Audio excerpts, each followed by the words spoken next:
दोस्तों जय श्री राम। आज आपने प्रधानमंत्री श्री नरेंद्र मोदी को सुना होगा। तो आपने उसमें सुना होगा कि प्रधानमंत्री जी कह रहे हैं कि आज से 11 दिन तक मैं यम और नियम का पालन करूंगा। तो ये यम और नियम आए कहाँ से और ये यम और नियम है क्या, मैं आज आपको बताता हूँ। दरअसल वो यम और नियम जो है महर्षि पतंजलि, जो बहुत बड़े महर्षि हुए हैं, वो महर्षि पतंजलि का जो अष्टांग योग है ये वहाँ से लिया गया है। महर्षि पतंजलि का अष्टांग योग है, उसमें 8 नियम है। यम नियम यम नियम प्राणायाम प्रत्याहार धारणा ध्यान और समाधि।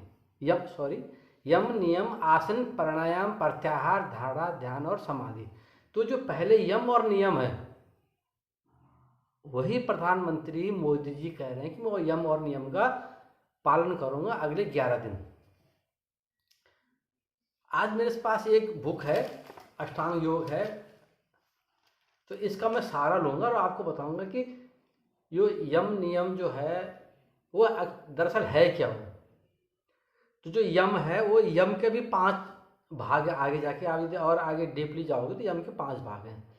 तो यम में है आपका, महर्षि पतंजलि ने योग सूत्र में 5 नियम बताए हैं जो मैंने अभी आपको बताया। तो उसमें से जो यम है उसका है अहिंसा, सत्य, अस्तेय, ब्रह्मचर्य और अपरिग्रह।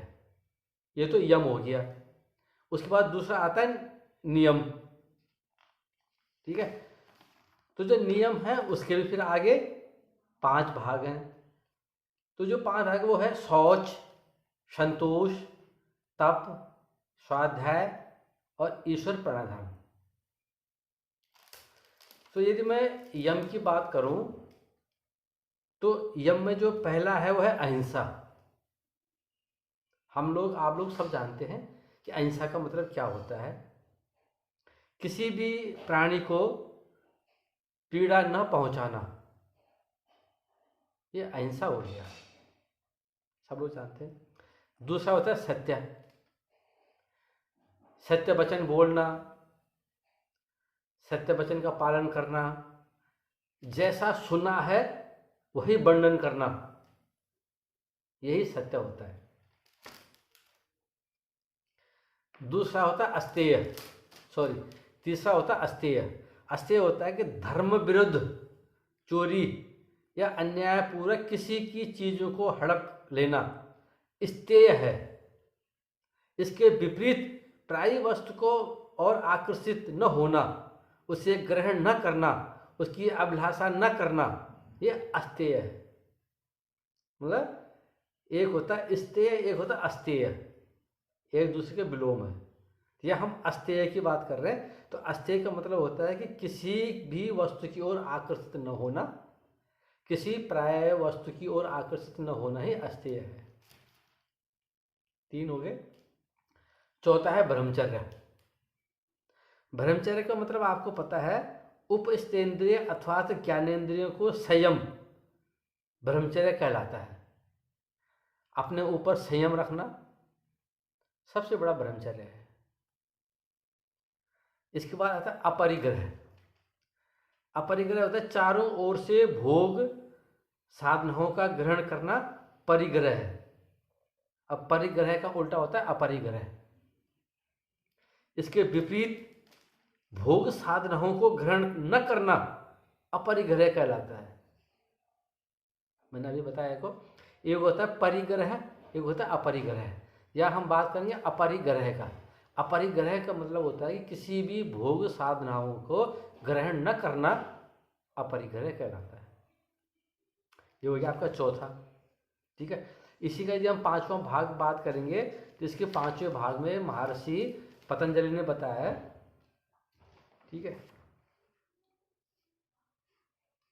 ये तो यम की बात हो गई। यम में हमने बताया आपको अहिंसा, सत्य, अस्तेय, ब्रह्मचर्य और अपरिग्रह, 5 चीजें हो गई। उसके बाद हो गया नियम। प्रधानमंत्री ने 2 चीजें बात की, यम और नियम की। अष्टांग योग में 8 चीजें हैं, लेकिन प्रधानमंत्री दो चीज़ें की बात कर रहे हैं, यम और नियम की। यम की बात हमने अभी बात की, अब हम बात करेंगे नियम की।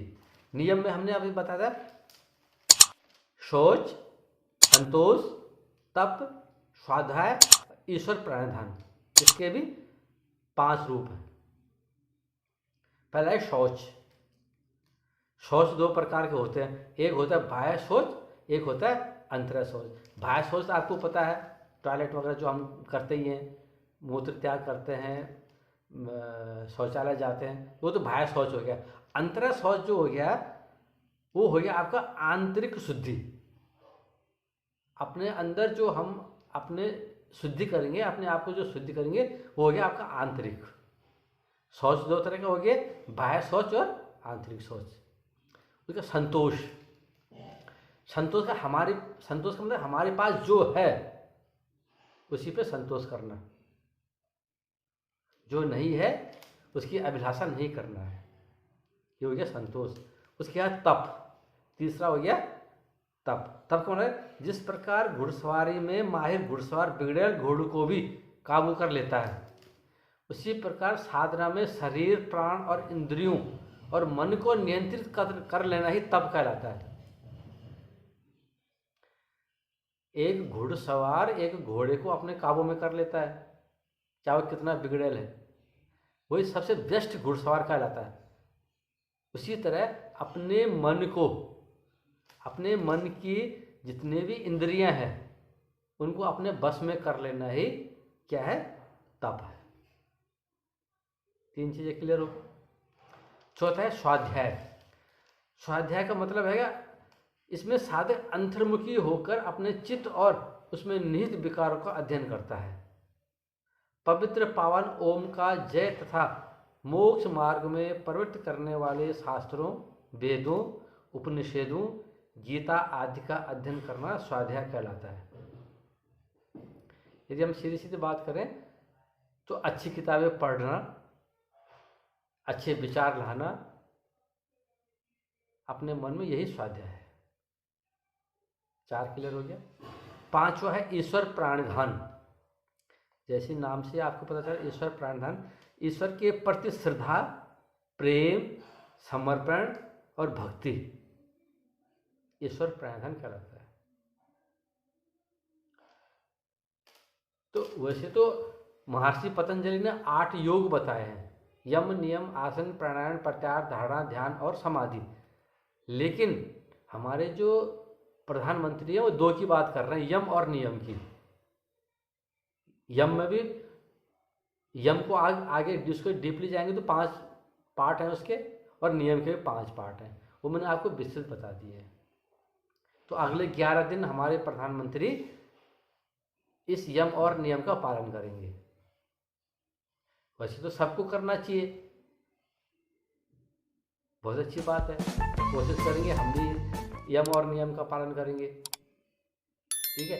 और यदि आपको अच्छा लगा हो, आपको समझ में आया हो, कोई हमसे गलती हुई हो, तो ज़रूर कमेंट करना, बेझिझक हम आपके प्रश्नों का उत्तर देंगे। अच्छा लगा हो तो शेयर करना, लाइक करना, कमेंट करना। जय श्री राम।